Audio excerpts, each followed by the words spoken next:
take a look at VRChat's player counts. Notice this bump? On this day, VRChat has been setting its record player count. Unsurprisingly, for the past 3 years, it's happened every Christmas. This simple graph tells us an all-too-common story in tech that is guaranteed to end VRChat as we know it. These are just Steam player numbers, and they don't tell us the whole story. So let's take a look at some other sources.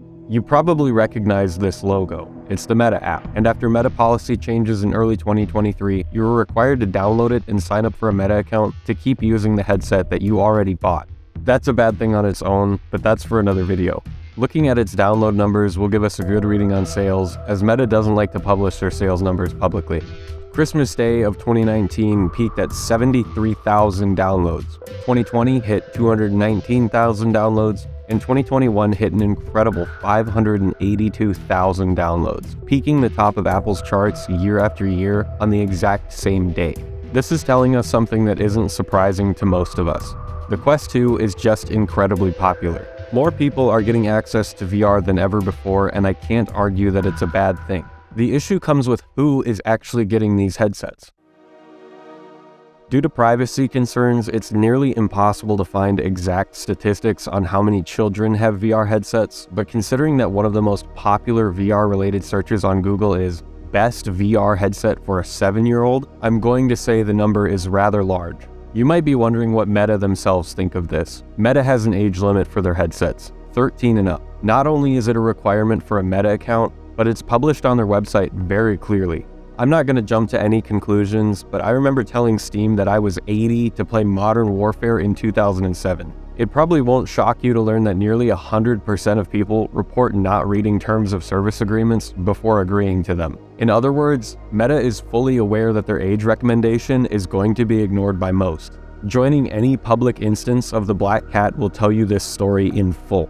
With the data, it's pretty easy to piece this story together. Parents get their kids a Quest 2 for Christmas. It's the new Xbox under the tree. In a genius business move, VRChat has positioned itself as the perfect game to try out on Christmas Day for kids. It's completely free, so when kids inevitably get bored of Beat Saber, they see VRChat on the charts for free and smash that download button. And on the off chance that there is a parent doing their job, VRChat just looks like a friendly little game where you draw stuff with your friends in cute little avatars. It's painfully obvious to anyone who has played VRChat that it is incredibly different from how it's portrayed on storefronts. And when you get to the core of it, VRChat and Meta have absolutely nothing to gain, yet everything to lose by increasing their minimum age requirement or simply enforcing what they already have.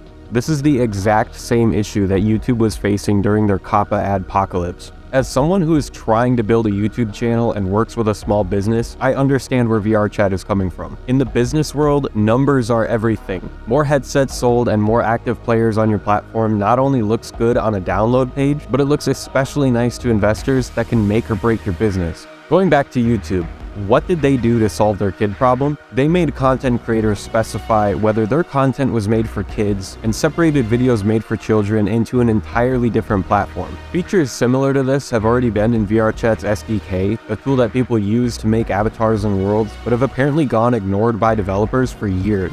Even with all of that, YouTube still has an issue with predatory content aimed at children rampant throughout their platform. In just the most popular search results for VR, I was able to find multiple Roblox VR videos where the creator is kissing almost guaranteed underage fans in front of a lobby and audience full of children with millions of views that have been up for years. Other social VR games have a genius system to prevent issues like YouTube has. Chill Out VR not only allows NSFW content, but they lock it behind an age-restricted DLC. In other words, people can only see NSFW content if they consent by not only downloading the DLC, but enabling it themselves. Kids are able to get in the game, but they can't see anything that they shouldn't unless they jump through a ton of hoops. This is something that the VRChat team can take some notes on, as they're going to have to make some hard choices eventually. We already saw the first wind of these choices with the launch of EAC. Even after massive community protests and knowing that it would make the game unplayable for disabled people, they did it anyway. The exact issue that I bring up has already caused problems before with VRChat, and they were able to skirt it with a really bad PR statement and by banning a world. But they won't be able to skirt this forever, especially as they try to reach more people with the upcoming Android release. It won't be as simple as banning NSFW content though.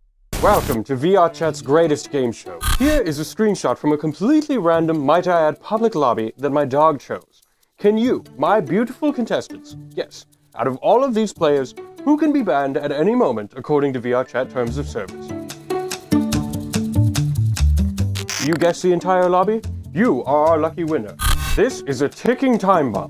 Quite honestly, it's hard to imagine VRChat without any racy content, no matter how much I hate it. The VRChat community is so down bad that I have found avatars that have toe tracking. I had to go through the process of creating my own avatar because it's next to impossible to find an avatar that isn't grossly hypersexualized. For years, I meaned a fucking hot dog because the issue is this bad. While early exposure to sexually explicit content is obviously a bad thing, even linked to things like drug abuse, violence, and divorce, it isn't even the whole story. For some context, many VR games default you to move directly forward towards the direction that your head is pointed. It's a small detail, but it's causing some real problems for kids. A recent study of 80 children found that early and consistent exposure to VR inherently changes the way that children learn to move their bodies.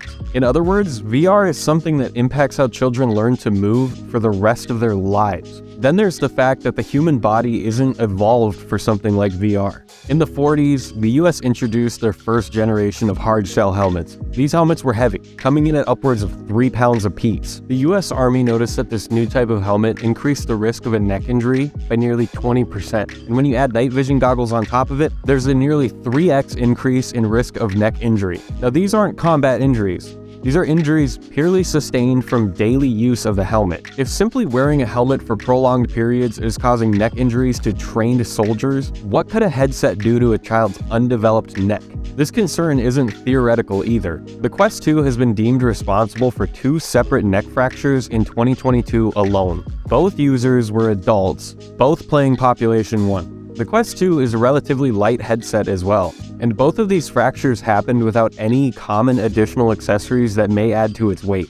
Many headsets, including the Vive Pro 2 that I use, are almost twice as heavy, but include supportive head straps that distribute the weight better. Even if you are of the appropriate age, the Quest 2 and therefore 3's stock head strap are not only terrible to use, but can be outright dangerous for your health. The first recorded neck fracture happened with only 4 hours of playtime a day for just a few weeks. Worse yet, in the other case, Meta has shown that they're trying to hide the incident completely, deleting the poor guy's Facebook and Meta account after he spoke about it. In other words, Meta sells a $60 head strap that breaks itself, or you can just use the stock head strap that breaks your neck.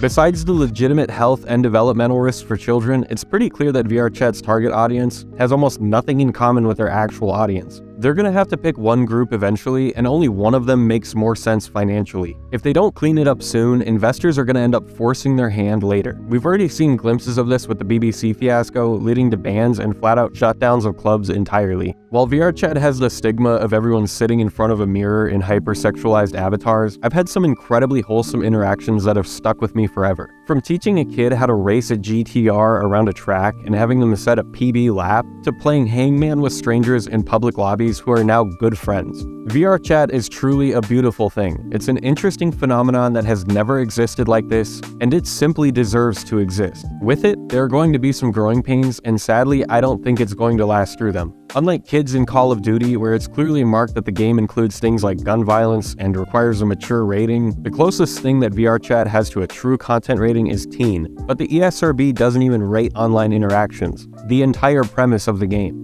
VRChat has all of the precedent to completely nuke the platform clean overnight. I would argue that it's even in their best interest. Of course, this wouldn't be such a massive issue if parents would just parent. At the risk of sounding like a boomer, it was fairly recently that parents started handing their kids iPads and expecting it to raise them. And that's what led to a generation of kids smashing up school bathrooms and stealing Kias for internet clout. Now imagine what a generation of kids raised in virtual play spaces and exposed to this type of content are going to turn out like. To be fair, I've met some really cool kids on VRChat over the years, and I like to think that I'm a good influence for them, at least better than whatever the fuck this is. But not everyone has good intentions for them. It breaks my heart to say this, but many times I found out later that these younger players that I know have gone on to date people over twice their age. Then as a mandated reporter, I have to go against VRChat terms of service by doxing them and reporting it to their local law enforcement. Otherwise, under my state's laws, I could be found guilty of a misdemeanor. It is absolutely disgusting to think that a platform that I myself have met so many incredible people on, both young and old, from all over the globe, is a hornet's nest full of predators and scummy people looking for their next prey. Now, if you've kept up on the news, you know there's already a community going through this exact same issue, Gary's Mod. When I first started watching Bub Games, I just enjoyed his trolling. Now he's using his platform to call out all of the shady and disturbing content found in their community servers that are targeted at children. I don't understand how Gary's Mod is under attack for the exact same issue by leaders in their community, but VRChat content creators are completely silent about it on our own platform. This is without even mentioning that there are already very similar VR games dedicated to children, like Rec Room, on the Quest 2 for free. In some ways, it's even better than VRChat. I see only two outcomes for this. VRChat takes responsibility for this mess and separates the younger players from the old, similar to how other platforms already handle it, which would be ideal for everyone involved. The other route for this makes so much more sense for VRChat, using the terms of service that we all agreed to ban all unsuitable content and wipe the platform clean of anything not fit for their T for Teen rating. This is something that can happen at any time, overnight. Even if you think you're safe, and your avatar has NSFW toggles that you don't even use, they are still completely within their rights to ban both you and the avatar.